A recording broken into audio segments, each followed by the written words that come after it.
Okay, so Shaq, so good to have you here today. Really, really appreciate you taking your time. I'm one of the billions of people on this planet that have, just crazy admiration for you and been a fan for many years. But more so than just the basketball, it's your business savvy, man, and your entrepreneurship and the remake of who you are that I'm so impressed with in your life. So thank you so much for taking time with us today. Thanks for having me, sir.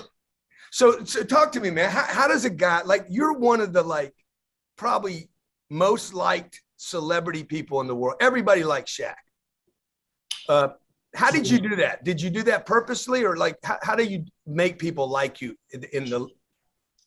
So when I was coming up, I was a high-level juvenile delinquent. My father was a drill sergeant. So through a lot of discipline and punishment means I'm programmed to pay attention, listen, and learn. For example, he used to always take all the other athletes that made a mistake, and I would get in trouble for it. My last discipline spanking was, there was a gentleman by the name of Len Bias. He was going to be the first pick. The night before he got drafted, he died from a cocaine overdose. My father came in the house livid, crying like it was his son. And he just took me and he shook me. He's like, if you ever do coke, I will kill you. And I was so young at the time. I was like 12 or 13. I was like, Daddy, we don't drink coke, we drink Pepsi. He's like, no, drugs. Don't ever do drugs. That's why never done drugs, never smoked cannabis, none of that. Never did alcohol. So I would learn from other people's mistakes. What humbled me in high school was in 1989, I saw my first article. It said, Coles O'Neal, the best in the US. And I went to a small school and there's all these other big schools in the city, but they were talking about me. So I actually felt like, I'm bigger than you, I'm bigger than you, I'm bigger than you. So my school was 9 through 12, 239 students, 9 through 12. Senior class had 39 people. So my best friend, who actually still works with me today, they orchestrated a plan. That's like, okay, guys, if Shaq want to act like God, you treat him like God. So let's just say I come into school and I walk on the left side, the whole school will move to the right. And they wouldn't say anything, they wouldn't do anything. This went on for like 2 days. I said, okay. So I go in the lunchroom. There's people in the lunchroom. As soon as they see me sit down, every student picked their tray up and they walked out. So that was day 2. Day 3, I go to the gym, practicing with the guys. I'm like, hey, what's up? Everybody just sprint to the other side of the floor. So then I sprint down to the other side of the floor, they sprint back. So then I finally asked my guy, I said, hey man, what's going on? He said, hey man, you didn't get here by yourself. Ever since you got that article, you've been treating us a little different. So you want to act like God, we're going to treat you like God. So from that day on, wow, I've been very humble. And the last reason is my mother is my favorite person. She's an avid TV watcher. It would hurt my heart to have her sitting down watching TV and seeing me do something idiotic. Yes, I'm going to make mistakes and say crazy things. And when I do, she calls me, but I don't want to make a major mistake and just have her sitting there with her friends and see me doing something crazy. So all those things, kept go ahead. I'm sorry. Yes. So all those things combined have kept me out of trouble. Yeah, that is an amazing story. I've never heard that. Where did you get, Shaq, your money mind? You didn't grow up rich, right? No. So where did you get your money mindset? Where did you start changing the way you think about money and finance and debt and cash, et cetera? Again, when you don't know something, you have to learn. Some people teach themselves by trial and error, and some people ask questions. I was never afraid to ask questions because I know I'm not the smartest guy in the room. But if I see somebody that's doing it, take one question. Like, hey man, how'd you do that? Oh man, I did this, and I write it down and I memorize it. So when I got my first $1 million, I said, I got to take care of my family. How old are you at this point? 18 years old. Wow. I get a signing deal and I get $1 million bonus. My agent called me and said, hey, I'm going to send you $1 million to your bank account, right? So I said, okay. And at this time, I'm doing simple math. I said, I got to go get this car I've always wanted, Mercedes-Benz, 150,000. So I know 150 minus $1 million, I still got 850 left. I'm still rich. Yeah, yeah. Right? So I get that Benz and I come home. My father, man, I'm proud of you. Where's mine at? Jump in the car, big man. Go buy him the same Benz. Come back home. My mom's looking like, oh, you guys are, but she's looking sad. I got you too, mama. I don't get her the big one, but I get her the little one. So I spent 400,000 a day, right? So then, after that, I got to go get some. I got to go get the earring. I got to go get the jewelry. I was living at home because I left LSU, and this was the time, right before I get drafted.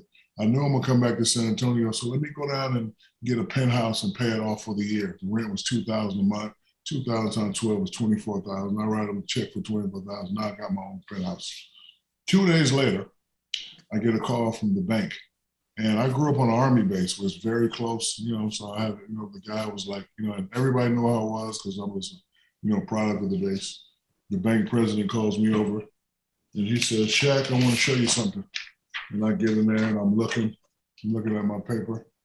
And you know how you always hear stories about how people steal money from athletes and all that. So I'm looking and now I'm pissed. I'm like, who the hell is FICA? Who the hell is FICA? FICA stole $250,000 from me. And he just started laughing. And so he reaches behind his dad and he gives me a book, The Dummy's Guide to Starting Your Own Business. And he tells me, he says, Shaq, I don't want you to be like 70% of these athletes who have nothing. Because see, I thought when my agent called me and said, hey, you got $1 million, I thought that was $1 million net. FICA had to take it, sales tax, state tax. I only had about 600,000, but that was gone. Like I spent 400 on the cars, 100 on the jewelry, 30 on the real estate, 20 on rims and all that stuff. All that money was gone and I had no idea. Now, I talk about being programmed. I'm also programmed never to make the same mistake twice. So now that I had $1 million and I spent it all in one day, I'm back being broke again. That'll never happen again. So I'm reading this book. I don't know what I'm looking at, but the chapter that interested me the most was starting a sub-chapter S corporation.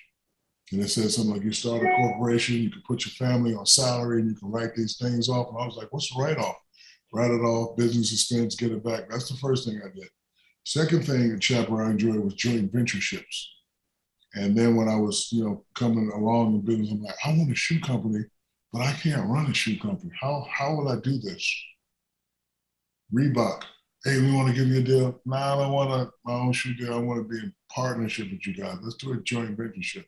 They were kind of impressed that I knew a joint venture. I said, so it'll be Shaq and Reebok, and we'll just do a collaboration for 4 or 5 years, see how it works. So I had to learn. I had to teach. Now let me ask you, Shaq, was that you were 18, 19 at this time? 19, yes. Is that when you did your first big endorsement deal? Yes. And who's helping you? Who's helping you? Like you don't know everything. So after I spent $1 million, I interviewed 5 of the top financial advisors. And I know from being from the streets that if it's too good to be true, stay away from it. So the first guy, yeah, you're gonna get about 50 million in your contract. You can be a billionaire by 25. I was like, stay away from him. Then another guy, boom, boom, boom, boom, boom. Then another guy. Then the last guy that came in and said, hey man, I'm just starting. I'm honest. Government bonds, no risk, annuities, save your money. And I said, well, who do you represent? He said, my biggest clients are NWA. And I was like, NWA, the rap group? He's like, yeah, I represent NWA. I told my dad, I was like, I want to get with him. My dad was like, no, he don't know. I said, no, I like him. He's real. And I've been with this guy since 1992, and he helped me in business. He knows a lot of people. And again, I tell people, it's okay to ask questions. It really is. Like, I met a gentleman one day, and I always used to see him in LA. And in LA, I'm making 100 million. I'm rich. But this guy, he's coming in with Ferraris and Lamborghinis. And I asked him, and I found out he was a successful businessman. So we're sitting, he's drinking wine and drinking water. I'm like, hey man, how do you get so rich? And he pulled out a $100 bill and he did this. He said, Shaq, I watch a lot of athletes and y'all are doing it wrong. This is how you should do it. So if you have $100, now you got 50. You save 50, still got 50 left. He said, now rich people spend this 50, but the wealthy people will. Now this $25, whatever you want to do, cars, houses, girls, whatever. and you save that. So once I started doing, I was like, aha. So every time I got a check, I just took a little piece for me, for bills and for cash, and I saved it. And I just put it away, put it away. And then I started doing annuities because I was like, you know what? I have a wife, I have children now. I want to be able to collect a lot of money at the age of 50, 55, and 60. So, you know, those things right there were not that difficult to me. And I had a lot of guidance and I asked a lot of questions and you learn. So like when people look at me, it's like, oh, you're a smart businessman. No, I just take things that are difficult and break it down to where it's easy for me. Like I knew I had to save money. I knew I had to start this subchapter S corporation. I knew I do business with a lot of people, but in order for me not to run the business, you got to do joint ventureships. And you got to be nice to people and you know, respect people. And you got to believe in the products that you endorse. And that's just How, like when you were signing in the beginning, like were you in any fear about, hey, how long is this ride going to last? Did you know how long it was going to last? Did you know how much money you would produce over the next 30 years? I was really in fear. But early I said, I'm going to take advantage of all opportunities because I like stacking it, right? Mm-hmm. So Reebok, 40 for 5. Orlando Magic, 40 for 7. Pepsi, 30 for, like, I'm just movies, this. I'm stacking it, right? Okay, now I know I got this much. Now I got this. Portion to the family, portion for bills, portion for my fun, portion for travel. This is how much I got saved. That ain't enough. I got to do more. And then I met Magic Johnson at 18. He was like, man, proud of you. You're doing all these endorsement deals, but at some time you want to start owning things. And I had no idea what he was talking about. I'm like, what are you talking about? So I went back to my book. I'm reading, I'm asking questions, and I'm looking. I was like, oh, this is what he means. And I, start, investing. And my first big investment was the same hotel, same table. There was some other gentlemen. They were sitting there with their kids. The kids recognized me and they playing with them. And the guy's like, man, thanks for talking to my kids. These kids were beautiful and fun. We was just sitting there playing Uno. He's like, man, I met a lot of celebrities. There's no guys like you. And he pulled out his briefcase. He said, we're working on this thing called Google. It's going to be big. I want to give you some shares and some stock. I didn't know what he was talking about. But another thing is, General Eisenhower said, They gave you Google, or they gave you the tip? No. They said, hey, we want to talk to your people about, investing in this company, Google. So, Dwight Eisenhower said the greatest leaders are the ones smart enough to hire people that are smarter. I had no idea what he was talking about. Okay, but I gave him the number to my guy, the same guy that represented NWA. I said, call my guy, we'll set up a meeting. So we set up a meeting and we invested in Google, because I've always loved technology. And then, 9, 10 years later, we got a really big, nice hit. So, then I got greedy. I started thinking I was an investment master, and I failed. I love failing because what did you fail in? What was it? You remember? Because I got such a big hit with Google, I was only on the get rich quick schemes. Hey, Shaq, you got pretty lips. Let's do Shaq lip gloss. Yeah, let's do it. Hey, Shaq, paper is big or little. Let's make the paper. Like I would always do that and I would lose. So I had to come back and readjust. So, I go to all these technology summits. It's a good looking dude by the name of Jeff Bezos. He's talking about what he's going to start in the future. It's called Amazon. And I'm listening to him, I'm like, that's going to work. It's going to be big. And before he gets off the stage, he says, I invest in things that's going to change people's lives, and Amazon will change your life. And he walked off the stage and I was like, invest in things that's going to change people's lives. And if you think about it, you got to be at a 70 to 80% get a great return on your money. Like if it's something the whole world needs, bro, Amazon blew up so much during COVID, it's not even funny. Nobody wanted to leave the house and they wanted to get some. Once I changed my strategy to that, I've been really been getting a lot of great, returns. So Shaq, do you have any idea like what opened you up to like even wanting to do that? I mean, you're rare. Fear. You're rare in any space. Say it again. Fear. Uh-huh. Fear. 60 to 70% of athletes after they're done, 5 years after they're done, have nothing. Zero income. Not $1, not $20, not minimum wage. They have nothing coming in. So for me to go from 40 million to 100 million signing bonus to 120 million to another 80, and now to have nothing, I can't do that. My mother needs me. My brothers and sisters need me. My children need me. People need me. So that's why when that guy took that $100 bill and broke it, if anything, I'm gonna do that. I gotta save half so I can just do something when I'm done. All right, but you know what? I got so much coming in. I'm gonna do the other. I'm gonna take half of the half, and I'm gonna save that, because you don't have to be the smartest guy. You just have to be smartest in listening. Like if I'm want to run a restaurant, I'm gonna go to my favorite restaurant, talk to the head chef, talk to the owner, and talk to the manager and get as much information as I can. And if worse come to worse, I'm gonna say, hey, how much is he paying you? He paying you $100,000. I give you $250. Let's start a restaurant across the street, and you have full control. You see what I'm saying? Have you ever started a business from scratch, or are you investing in businesses that are already ongoing concerns? And what would you recommend to somebody if you weren't playing basketball and you were 25 years old today or 52 years old today, starting a business or buying a business? Which way would you go? I would probably buy a business. If I had the income to buy a business, I would buy a business and I would try and make it better. For example, there's this daycare around the corner. I want to buy it so bad. I do. I want to buy it. And you're an entrepreneur's junkie, man. Like daycare, something that's going to help people out, right? But I want to get this daycare and make it sort of like a luxury daycare. Because I'm looking at the kids. The park is okay, but I want to give them the amusement park feel. I want to add another building. I want to put a swimming pool. I want to do a baseball thing right around the corner of my house. One day I'm gonna go in there and be like, how much? Because I'm looking at these kids and I love kids, but I want these kids to have it all. Like they got one little jungle gym and one little hoop. No, man, these kids, I want them to, slides, baseball field, kickball field, and I know I can do that. And now if you got a school that's like that, parents are going to want to come by, and you can damn near charge what you want because they know their kids are safe, they're taken care of, the kids are having fun, the kids will be in a good mood.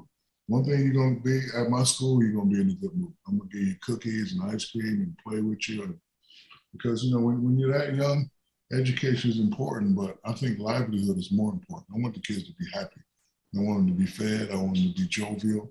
I want them to be energetic. I don't want them to come and, they don't like the games that we play and all this, because it starts at that age. And if I'm in charge, I'm going to have them upbeat. Like if you look at all my kids and all the kids that are around me, they're always upbeat because I know how to have fun. I know how to say, let's stop being serious for a while. And you better run before I bite you. Just 5 minutes, chase them, and then get back to the basics. And that kid likeness seems to be very much about your brand. Are you consciously aware that you're a marketing genius? Do you know that about you? And how important is marketing to a business person? Marketing is very important to a business person. When I was in college, I failed marketing class. The professor said, show us an item in 4 or 5 years we can introduce to the world. So you know me, I had Shaq drinks, Shaq shirt, Shaq underwear, because I was already thinking about the Shaq brand. I was thinking about the Shaq brand so much that I went down to the local trademark office and I trademarked it in 50 states. I couldn't trademark it worldwide because I didn't have enough money. So I trademarked it in 50 states.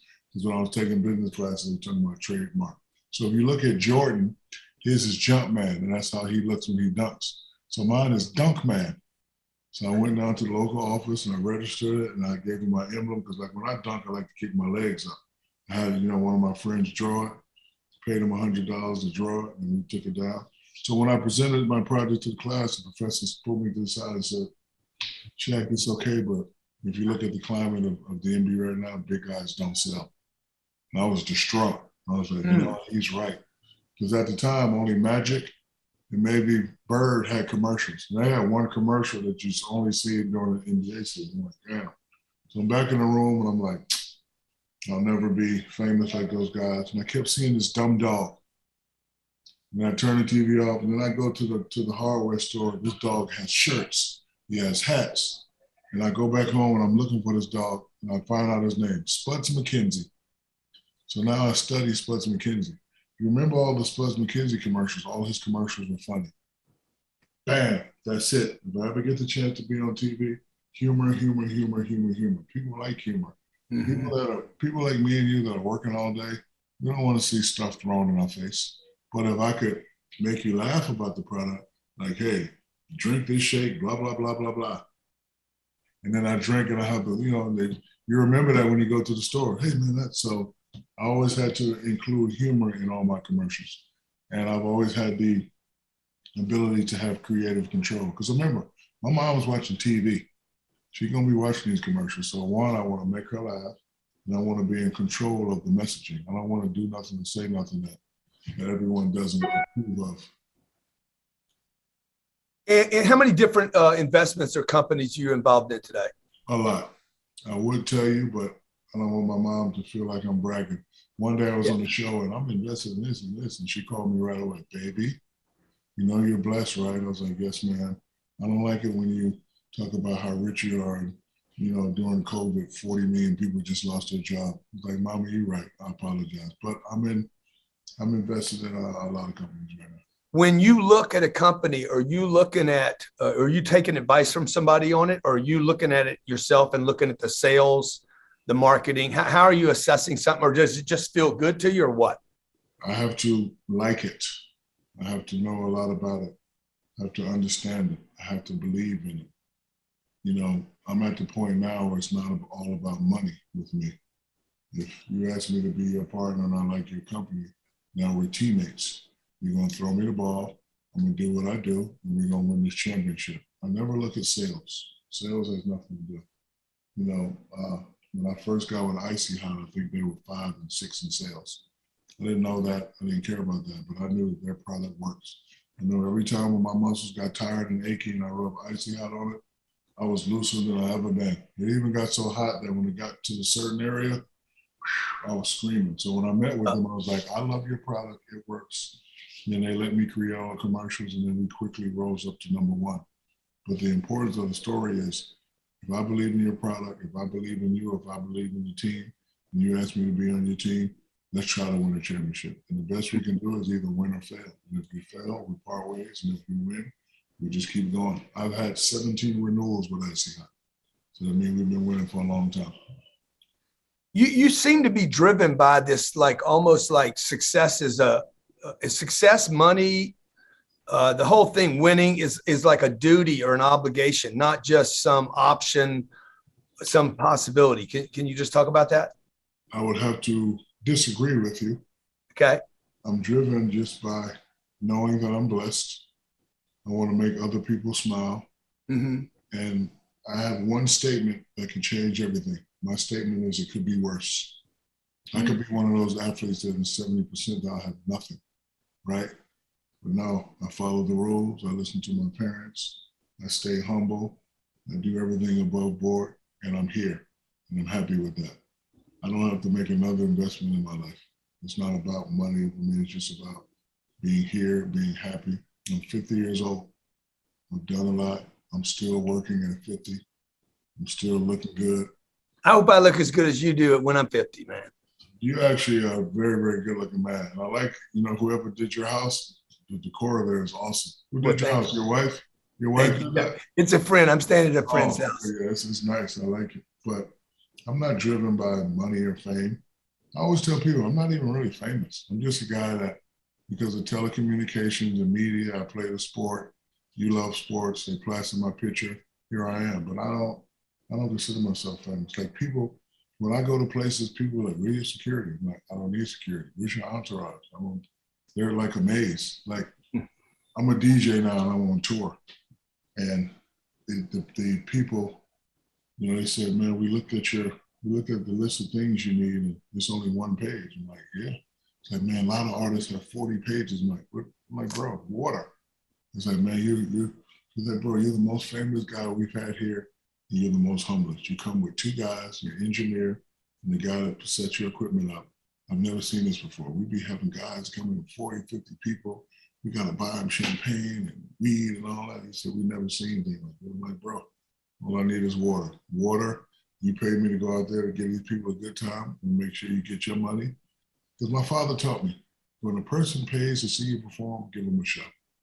So, I'm all about fulfilling my duty, and that's like the military kid in me. These people pay you money to go DJ, and then as a DJ, as a father. Sounds like you're talking about that DJ Ari guy. He's a pain in the ass, man. No, he actually, DJ Ari was the one that got me started. I do it because it gives me the same feeling as basketball. I have that adrenaline. So when I have these kids out here, I got to make them jumping down. I got to keep them safe. I got to keep them having fun. I got to listen. I know what it is as a kid. Charge $30 for tickets, and you want to come jam, and you want to get in the mosh pit. You want to do all that. You want to release. If you don't release, then you're just more upset and cause more problems for you. I want you to release all that and just have a good time, do what you do, get home safe, and then go about your day. How important is it to have everybody on the same page, Shaq? It's very important to have everybody on the same page, especially on your team. But, this is why communication is always key. I am a 1 minute manager. Like, for example, if me and you were starting this company, I would never call you. The reason why that, because I can see that you're an intelligent man, you're passionate about what you do, I'll let you do what you do. Now, if a problem arises, me and you have a conversation for 1 minute. Hey, man, everything all right? Yeah, man, the technical boom. Okay, I'll tell you what, we're not going to use Zoom anymore. We're going to use Microsoft, see how that works. Help you fix the problem and we move on. I'm not the guy that's, I don't believe you did this. And when I called the first time, you didn't tell me I shouldn't have been in the car. Like, I'm not like that. Like, I just, let my people do their thing. And that's why you have to manage a team. If I was able to do your job, I'd be interviewing myself. Hey, Shaq, how you doing? Man, I'm doing pretty good, but I'm not able to do the job. So, it's all about respect and all about treating your teammates fair. When people are going different ways, so do you have any advice about how to get everybody back? You just have to communicate. You just have to see what their, I don't want to say problems, you just have to see what their concerns are, what your concerns are, and you just come to a happy medium. I saw this documentary the other day, African-American gentleman talking to a Ku Klux Klan guy. And everybody was, well, I don't believe you're doing that. But the guy's point was, listen, everybody has their own different views. But if you sit down and talk to somebody, everybody has some commonalities. These guys are best friends now. He actually made the guy that was in the Klan rethink his ways, and now he's a better guy in society. But this guy was like a real, this, and the guy met him by himself, talked, and, he was going back and forth, and he was like, hey, man, you like fishing? Yeah, I like fishing. Man, you don't know that. And they just became friends, and now they're best friends. So, like, everybody's not going to have the same ideologies and the same principles. You just have to talk to find out, where's there's, some commonality. With all the investments you have, last couple of questions, Shaq, and I really appreciate your generosity and your time. How do you look at real estate as part of your investment portfolio or the companies you're invested in? So one of my good things to do is partnerships. And why partnerships are so important is it's all about trust. Never been a real estate expert. I know a little bit about real estate, but not enough to say I'm going to do this and do this. However, my partners are. I trust them. I trust them with everything because they're going to be honest and they're going to break it down to me. See, I'm smart, but I'm not that smart to where I want to read the whole damn portfolio. And if I can talk to a guy that's an expert, he can break it down. Shaq, I don't like this property right here because the city's not going to approve it. Boom, boom, boom, boom, boom. If we go across the street, that's already zoned. Like, I like people that can break it down and tell me, hey, you give me $2 million, we're going to build condos. Boom, boom, boom. So my partners in New Jersey, the Boré Development Group. I was kind of responsible for bringing down the projects and building condos. We do excellent, great work. And I just built something called Shaq Towers. It was an old school, built some high rises in Newark. They're doing better, beautiful, but those are my partners because one, they care about the people, they care about real estate, they care about me, and that's all I need. And again, that was my best chapter in that book, Joint Ventureships. Like, I want to be a real estate expert, but I don't. But I know somebody who is, and that's just called having teammates. Like, I want to work, be free, and travel, right? Do you like real estate as an investment vehicle? I do, but I will never go in by myself ever because I'm not that smart. And it's okay to not be the smart. I love not being the smartest guy in the room. Love it. I consider myself a geek. A geek saved my life in high school. There was a kid that always got bullied by the football players. And one day I just got sick of it. Like, man, leave this kid alone. and I beat the baddest football player up in school. Nobody even knew I could fight because, I'm nice, all that. But this kid just kept messing with this kid. The kid's name was Dougal. Everybody messed with Dougal. And again, we went to a small school, and I was like, man, leave him alone. Man, what you gonna do? So I beat the kid up. Dougal said, man, thanks. Nobody ever stood up for me. I failed a government test. I get a 69, and the teacher really didn't like athletes, but because we were 35 and 0 and the school had a chance, and she said, Shaq, I like you. You sit up front.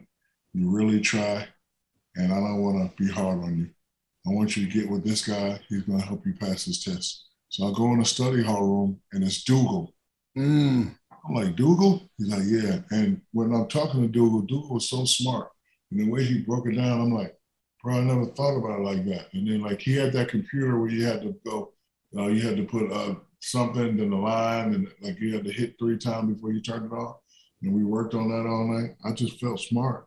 I made an 80 on the test. We was able to win the state championship. Nobody messed with Dougal ever again. But after that, I was like, I used to kind of make fun of these geeks.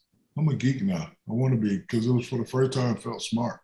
So I used to C's and high C's, and I could never get to the B's or the A's.